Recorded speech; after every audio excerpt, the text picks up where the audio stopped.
In episode 4, I discussed several of the distinct subnational areas across Briskillanya. This episode will be like that one, but a bit less Aberkino-centric and hopefully better. The foci of this episode will be Yeneth, Zhiya, Trejana, Hiyentia as far south, the province of Isotinab, Zheleska, Hurridae, Eyskelera, Psadin Proper, Khobia, Yonikia, Delenexia, Rahilia, and Cixane.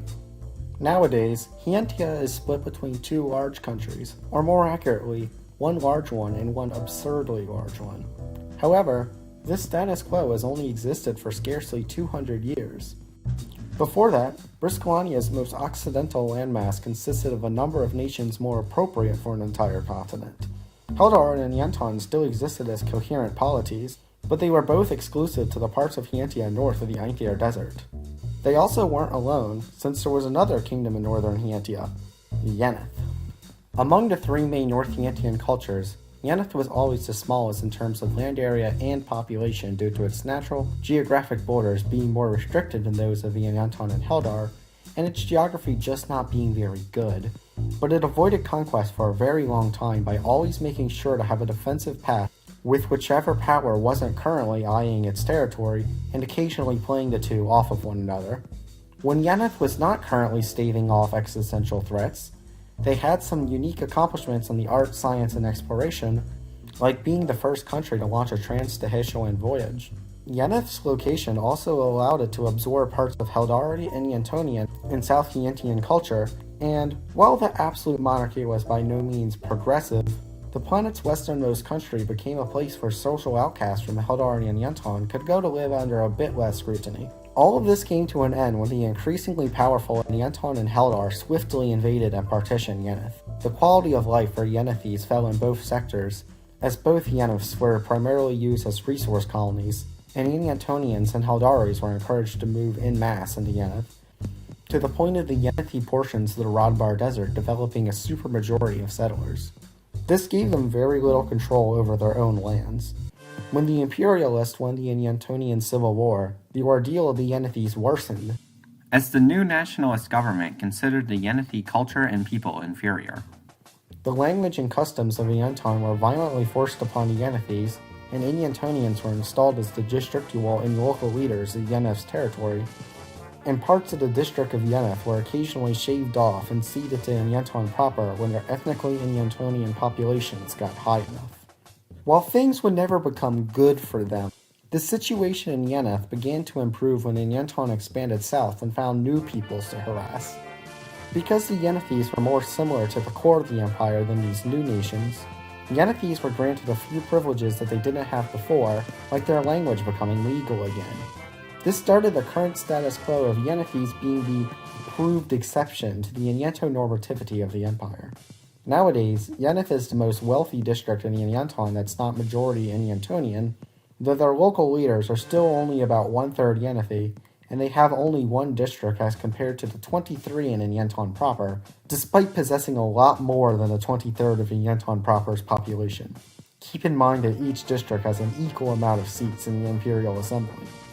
In Hurridae, little has changed in Yeneth since the partition.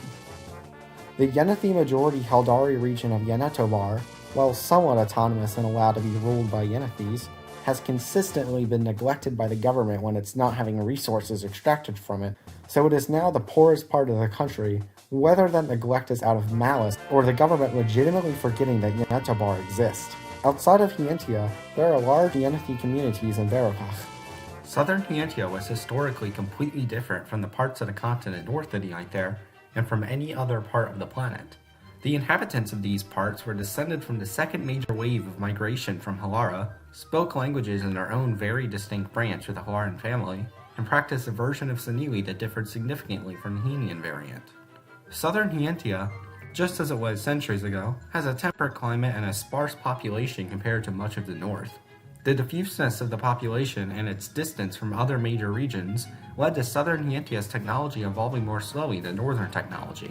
The prototypical example of a Southern Hiyentian nation is often considered to be Zhiya, the northwestern part of Southern Hiyentia with a Mediterranean climate. Zhiya started as a handful of vaguely similar tribes that united after Trejana did the same. The Zhiyan Confederation was not really a single united country like in Yeneth, Yeneth, or Trejana, but a loose union of a handful of autonomous, semi-nomadic tribes. Each of these tribes sent representatives to their collective capital, creating a form of proto-federalism. This system allowed the Zhiyan tribes to peacefully coexist with one another, even though their individual territories heavily overlapped. While Trejana and Hiyentia's far south directly traded with northern Hiyentia and Hilara respectively, Zhiya only traded with outsiders indirectly through its neighbors, which made ideas spread slower, making Zhiya more conservative and traditionalist than its fellow southerners. When Zhiya was conquered by Imperial Yeneth, the Zhiyan language and religion were made illegal, Yenethonian settlers were sent in by the thousands, and Zhiya was boringly renamed the Southwest District. Today, Zhiyan has the most speakers out of any southern Hiyentian language, as the Yenethonian authorities aren't very concerned with Yenethonianizing the remote and sparsely populated Zhiyan interior. The unofficial leader of the southern Hiyentian world is Trejana. Trejana is the northeastern part of the landmass's south with a mostly humid subtropical climate and, historically, a little more than half of southern Hiyentia's population. Like its western neighbor, it started as a loosely defined collection of tribes. Unlike Zhiya, however, Trejana became a single centralized kingdom after unification. The Trajans then used their location in the Hiyentian continent to their benefit, as they could easily trade with the nations to the north, their immediate neighbors, and Hilara. The manufactured trade goods from Yeneth and Verokach made Trejana by far the wealthiest Hiyentian nation south of the Eyskelera. The Trajans used these expensive foreign materials to build great monuments, like the numerous Anili temples with intricate glass windows that are the first things to come to mind when outsiders think of Trejana. Trejana, while it used to have frequent quarrels with its neighbors, would come to foster more mellow, pacifistic ideas from interactions with Hiyentian Anili monks, leading to the Trajans establishing positive diplomatic relations with Zhiya, and talks of increased cooperations and even unions started to be floated, but they were abruptly cut off when Yeneth remembered that they have a continent to subjugate. Like in Zhiya, the Trajan language and religion were banned, and Trejana was given the very original neonym, the Southeast District. In modernity, Trejana is just an agricultural colony of the Yenethonian Empire, and Trajan now has more speakers in Verokach than in Yeneth. In the introduction of this episode, and several times since then, you may have noticed that I called a region Hiyentia's far south, which is a remarkably boring name. Have I finally run out of ideas? Maybe, but the Watsonian explanation is that nobody can agree on what this region is called. Yeneth calls it Cixane because it's on their side of the Anion Sea. Verokach calls it Transanion because it's on the opposite side of the Anion Sea relative to them. The natives of the land historically didn't have a name for the region, since it was divided between many small tribes which did not see each other as a single nation that needed a single name. Eventually, they would adopt the Verokachian name Transanion, which is technically an inaccurate name if you're in Transanion. Most of the other countries chose one of these two options, except for Wimvar, which calls it Hiyentia Boche, which is just mean. Normally, what I call a country in this series is based on what the people in that country actually call themselves, but this approach can't really apply, because most people in the region now call it Cixanion, but ethnic far southerners outside of the region prefer Transanion. Because of this, I'll just continue calling it the Hiyentian Far South. As implied before, the Hiyentian Far South spent most of its history as a disunited group of small Anili tribes due to the thick, humid, and cold forests making it difficult for people to move around in the region. This also protected the small tribes from being conquered by Zhiya or Trejana. When Verokach noticed that they could take the strategically important region around 400 years ago, they did. Under Verokachian rule, the newly rechristened Transanion saw changes both for the better and for the worse. On one hand, they were now able to more easily have more cultural exchange with their Hiyentian cousins across the Anion Sea. Transanion got some access to some helpful trade goods, and some of the most inland of the tribes essentially managed to stay independent. However, they were still a colony, so most of the Transanionian tribes had very little autonomy. They were subjected to Verokachianization and violence that usually went unprosecuted, and forced labor was common there. Over time, like what happened in Hiyentia, the Verokachian Empire's slow liberal reforms would make the situation a bit better. Then, Yeneth bordered Transanion, and its intentions were clear. About 100 years ago, Yeneth swiftly conquered the region with the help of some morally questionable support from Labao. Today, the Hiyentian Far South still has a very small population, and is the only district outside of Psadin Proper to be mostly Inyantonian. The Autochthons of the far south fared similarly to their northern neighbors. Solhant, the self-proclaimed fifth continent and the home of the Isotians. Ever since their culture formed, the Isotians were always the predominant nation of the islands of the Briskillanya Bay, as their home island's large size and agriculture-friendly climate allowed Isotia's population to grow more than that of its neighbors. In addition, Solhant being a single island instead of a dispersed archipelago caused regional cultures to diverge more slowly than on the more divided smaller islands, decreasing the immediate risk of separatism. After it coagulated into a single kingdom, Isotia became the prosperous dominant power of the archipelago. When foreign powers started meddling in the bay around 300 years ago, Isotia used its position and conversion to Drufkaism to be taken more seriously by Labau, Veracach, Vinkla, and Trejana. Isotia rapidly modernized to keep up with these other nations. It even held small coastal colonies in Raveta. After the fad of colonizing the Briskillanya Bay waned, Isotia decided that the fad shouldn't have died. Around 60 years ago, it helped its old friend Lysosa take the former Veracachian outpost of Dwerik. This coincided with a change in ideology in Isotia. As the kingdom realized their ability to take the whole archipelago, ideas spread of Isotia needing and deserving the whole bay, an extreme ideological shift rightward, which culminated in the invasions of the previously independent islands of Proj and Kovniter, followed by Isotia quasi-peacefully annexing the willing Isosa, and then the conquest of the rest of the archipelago. The monarch of Isotia also became the emperor of Isotinab, which the country was now called. A weird side effect of the formation of Isotinab is the fact that Isotinab has a smaller Isotinab inside of it, called the province of Isotinab for clarity. It consists of the regions historically considered to be Isotia, as well as a few Zheleskan-speaking lands, as well as Proj and Kovniter, despite their cultures having much more similarity to those of Eyskelera or Isosolista than to that of Isotia. The Isotinabian province has a little over half of the entire empire's population, in complete political and cultural dominance over the whole country. Large Isotian communities exist in Labau, Raveta, Vinkla, and to a lesser extent, Trejana. As much as the Isotinabian government tries to ignore this fact, the Isotians are not alone in Solhant.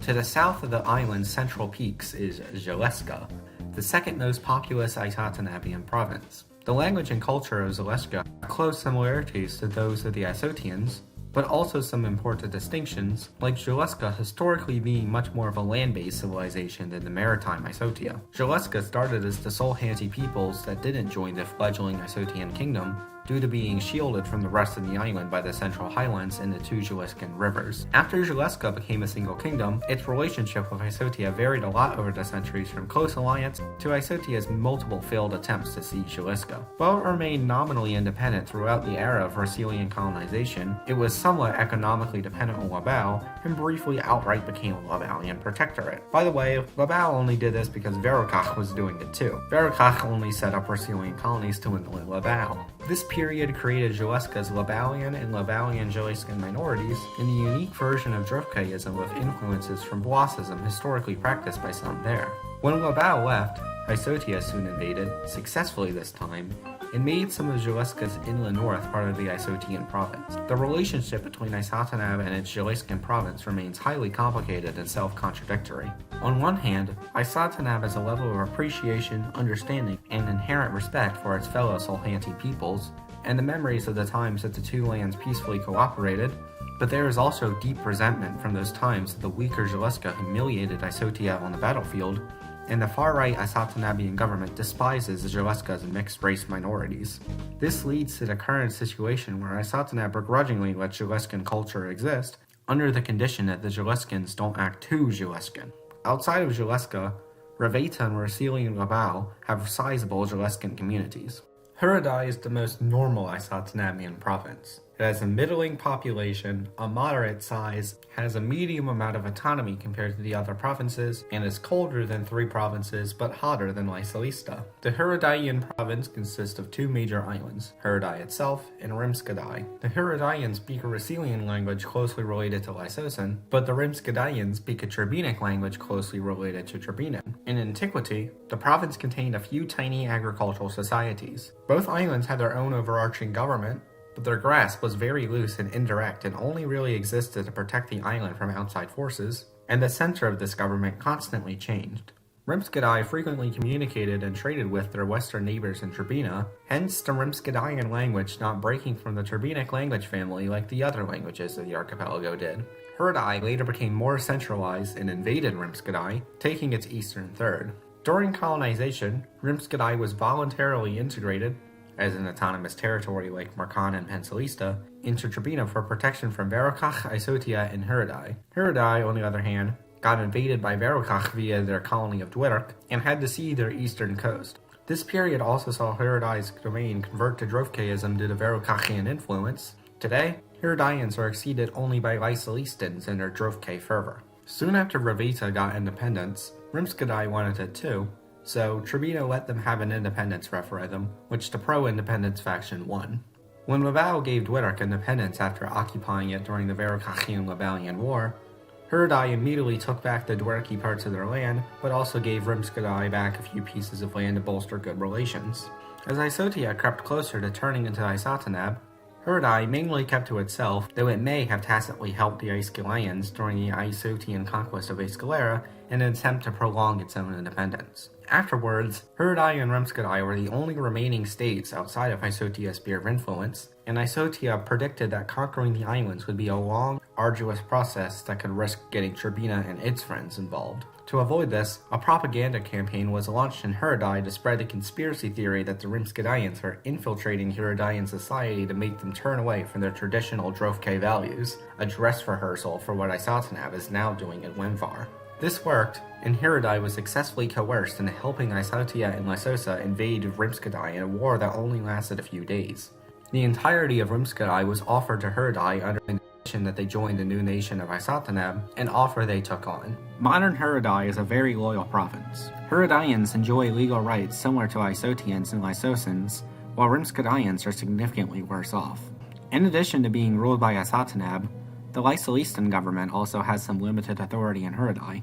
Large Hurridaean communities live in Trejana and Vinkla, and a lot of Rimskidaians live in Trejana and Raveta. When the Isotinabian provinces are placed by population, Eyskelera is perhaps permanently pegged to the penultimate position. Eyskelera, which consists of the large islands of Eysk and Elera, is the only province of the country that was never unified under its own power. In pre-colonial times, what is now Eyskelera, as well as Persian Khobia, was just a pile of city and town states. These microstates did not interact much with the outside world due to their disunity, self-sufficient agricultural nature, and not being especially close to any other landmass. The two main islands did not have much to do with each other that they didn't share with any other island. In fact, Eysk had closer ties to Khobia than to Elera. When foreigners came to the islands, Vinkla set up trading posts there, and the Eyskelerian polis, while remaining independent, fell under very indirect Vinklan political hegemony.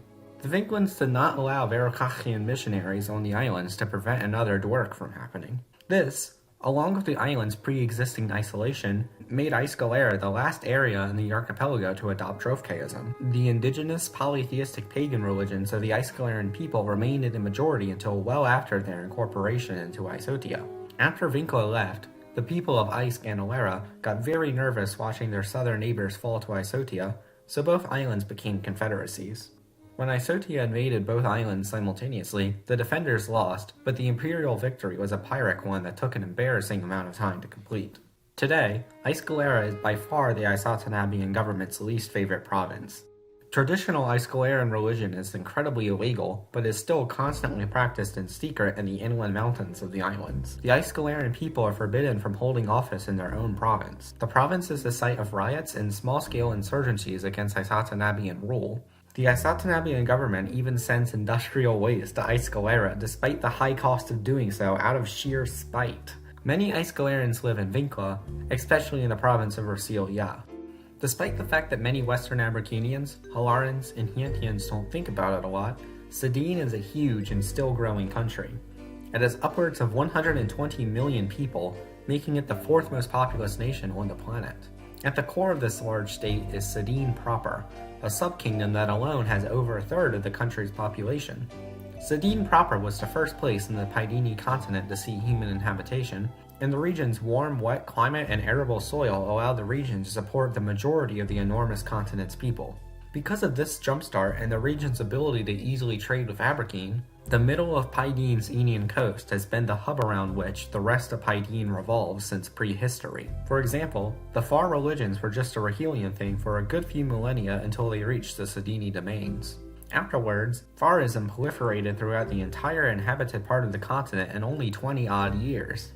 Psadin Proper used to be made of a few trade kingdoms until the Kingdom of Kinter conquered the others around 400 years ago, and then just kept going south through lands then inhabited by Cixanians and Rahilites. These new southern lands became a problem when horse nomads from Cixane and Anpai kept raiding Psadini settlements. Rahilia was also dealing with this problem, and there were worries that the newly centralized Anpaian state would expand west and worsen this issue by sending more organized troops. So Psadin, Rahilia, and Psadine's old friend Delenexia created a common defense pact, which was also formed to allow the Pydenes to compete with the various transmarine powers like Labau and Verokach. Some historians debate on whether this was done out of genuine concern or callous want for control, but most agree it was probably a mix of both. Whatever the case, the military pact took on an economic character as well, enriching its members to the point that Khobia and Cixane wanted to join as well. This Psadini coalition made the previously squabbling states of Minor Psadine solve their problems with one another peacefully, and defended the Cixanians from further Anpaian encroachment on their land. In the early 2000s PV, Yonikia joined the others. Since Anpai clearly wasn't going to join for at least a while, Psadine saw its work as done, and the kingdoms of the coalition started talking about unification. Since the smaller kingdoms feared a union giving too much power to the Psadinis, the constitution created Psadine's weird sextuple monarchy system that we know and presumably have some feelings about now. The coalition became Psadine, and the old Psadine became Psadin Proper. Today, Psadin Proper is a microcosm of the whole nation. The sub-kingdom's population is actually about 3/4 Psadini because of people from the other sub-kingdoms moving there. Psadin Proper is statistically the most likely sub-kingdom to be the origin of the primary monarch, and is considered to be the most politically moderate sub-kingdom, as proper Psadinis in the parliament are usually split more or less evenly between conservative and progressive factions. When some foreigners think about Psadine, they often think about a country that is entirely desert. While Psadine is the planet's most arid sovereign state, being nearly half desert, well over half of the population lives in some other climate zone. Khobia, and to a lesser extent, Rahilia, the legitimately desertic parts of Psadin Proper, and confusion of Psadine with Null Pydene is responsible. The second most northerly and second most populous subkingdom in the nation sits primarily between the humid tropical regions of Psadin Proper and Delenexia and the temperate regions of Yonikia and the intervening hot deserts and steppes. Despite the Khobia Desert being no less harsh than the other deserts of the planet, it is the most densely populated of all of the large hot deserts because Khobias are just like that. The Khobia population is primarily on the coast and the banks of the Khobia River. Khobia has existed in more or less its current form for millennia. The Khobian River was as important to the Khobias as the Aini was to the Ayanyasans.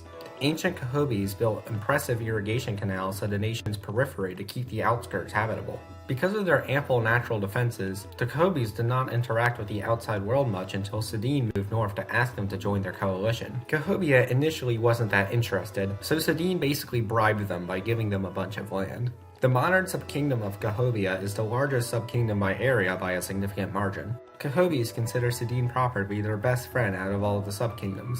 A unique quirk of Khobia is the fact that a number of Khobia villages are technically in Null Pydene due to bad surveying, but are otherwise treated as normal towns. Politically, Khobia has a slight conservative tilt. It is often said that if the other Psadini subkingdoms are siblings, then Yonikia is their cousin. This idea owes itself to the Yannic language being less comprehensible to a Khobia than Anpaian, and the region's thoroughly counter-Psadini weather. It is the northernmost and least populous part of the country, and, due to Yonikia's high latitude and resulting humid continental climate, the only one where snow is normal. Yonikia's population strongly skews to the coast and away from the southern deserts. Due to its somewhat awkward position, Yonikia was the last inhabited part of Pydene to become one of those, taking even longer than Anpai's east. The people that settled there would gain a very unique cultural identity and language due to the geographical isolation provided by the Khobia Desert. The region went on to develop an economy based on agriculture and fishing, as well as a single overarching government that was a constitutional and later ceremonial monarchy. Yonikia was the last Psadini subkingdom to adopt Farism because of their great distance from Rahilia, so the traditional Yannic beliefs and e-religion have strong presences to this day. Because they had just desert to their south and east, The Yoniks took advantage of their maritime culture and engaged in trade with Vinkla and other nations to their west. This infused Yonikia with North and East Abyssinian ideas like secularism and progressivism. Yonikia was not interested in joining Psadine's coalition for a very long time due to the lack of external threats the Yoniks wanted protection from and their lack of dependence on Psadini trade. Eventually, though, they caved in order to not look isolationist and contrarian. Today, Yonikia remains the odd one out among the nations of Psadine, even Pydene in general. The Yonikian monarchy is the most ceremonial out of all the Psadini monarchies, and the position is not taken particularly seriously these days. Yonikia is given the most autonomy out of all of the subkingdoms. It makes a conscious effort to remain on the cutting edge of culture, fashion, politics, art, architecture, and politically is a progressive stronghold. To the east of Psadin Proper is the land of Delenexia, the third most peopled subkingdom. It possesses a diverse climate of everything from rainforests to deserts to the bulk of the Psadini mountains. Out of all the country's languages, the Delenexian one is the one most similar to Psadini, besides Psadini itself. The Delenexian people primarily live on the eastern side of the Psadini mountains, and the subkingdom contains the country's highest peak, which is why Psadinis consider Delenexia the country's mountain people. Historically, Delenexia acted like a little Psadine. It bridged the north of modern Psadine with its south, and was the home of many major trade hubs. Delenexia united a few centuries after Psadine did, and then fought Rahilia over some Delenexian land. The two remained hostile until Psadine drew a new compromise border between its new coalition mates, which is why their border is so weird now. Politically, Delenexia is rather strongly progressive. The fourth most inhabited and smallest Psadini state is the landlocked kingdom of Rahilia. Rahilia is entirely deserts and mountains and is cut through by the Rahilian River, where most of the population lives. About 3,000 years ago, Rahilia started as a mere city-state. This country would grow by slithering along the river, and going into its surroundings was the primary goal of spreading its state religion, Farism, which was invented there. Rahilia was a theocratic state led by priest monarchs. They sent missionaries there in droves with the express purpose of Farizing the rest of the continent. While this goal succeeded, the Rahilite priesthood got upset at their religion immediately splintering into several smaller ones and exiting their control, so they formed the Rahilite Empire to spread Rahilite Farism. Their domains extended from central Cixane to central Delenexia, but they couldn't maintain control of it because of Delenexian unification, Psadini expansion, and Cixanean and Anpayan raids in the south. The now smaller Rahilia joined Psadine's coalition, made amends with its former enemies, and joined the Psadini state. Today, Rahilia is given a rather high amount of autonomy compared to the other Psadini subkingdoms. While the monarchy and priesthood have lost a lot of power since the days of the Rahilian Empire, the Rahilite monarchy is still the most absolute out of Psadine's subnational monarchies by a significant margin, and the government does have some mildly theocratic elements. Rahilia is the most strongly conservative part of Psadine. The final subnational entity I'll mention in this episode is Cixane. Cixane is split between the Psadini subkingdom of North Cixane and the Anpayan departments of West Anpai and portions of West Central Anpai. The Psadini portion has a climatic gradient from hot desert to Mediterranean, while the Anpayan portion is mostly Mediterranean and oceanic. Most of the land inhabited by them is very flat and open, and composed primarily of temperate grasslands. The Cixanean language is often described as being midway between Psadini and Anpayan. North Cixane is the second least inhabited subkingdom in Psadine, while Cixaneans make up about a quarter of Anpai's population. While there were a few settlements along the coast, the topology, or rather lack of topology, characteristic of the Cixanean homeland gave its people a nomadic lifestyle. The Cixanean people remained predominantly nomadic and without any centralized states until well into the modern era, and a significant amount of them still prefer this way of life today. The Cixaneans were the second civilization to adopt the far faiths after Rahilia, and they transmitted it further east to the partially nomadic Anpayans. Over the years, various tribes of Cixanean horse nomads have raided Psadine, Rahilia, Anpai, and other Cixanean tribes, while also getting raided by Anpayan horse nomads. Many lands from southern Psadin proper to Eap have wound up under direct or indirect Cixanean rule at one time or another.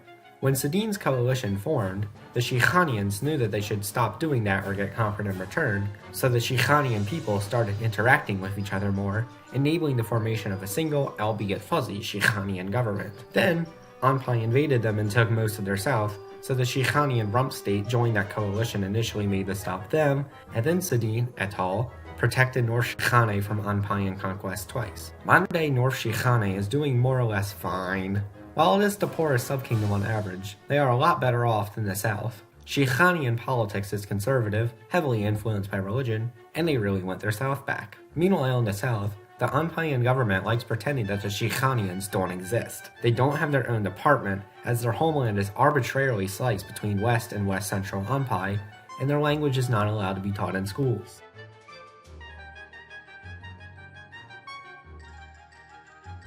That's all for this episode. I promise that the next one will actually be the one on early Briskillanyan history. By the way, I have a Tumblr now. I post some Briskillanya related things there, like this detailed country ball map, these Wembari alternate history scenarios, and this iceberg chart. Thank you very much for sitting through this whole thing. Goodbye!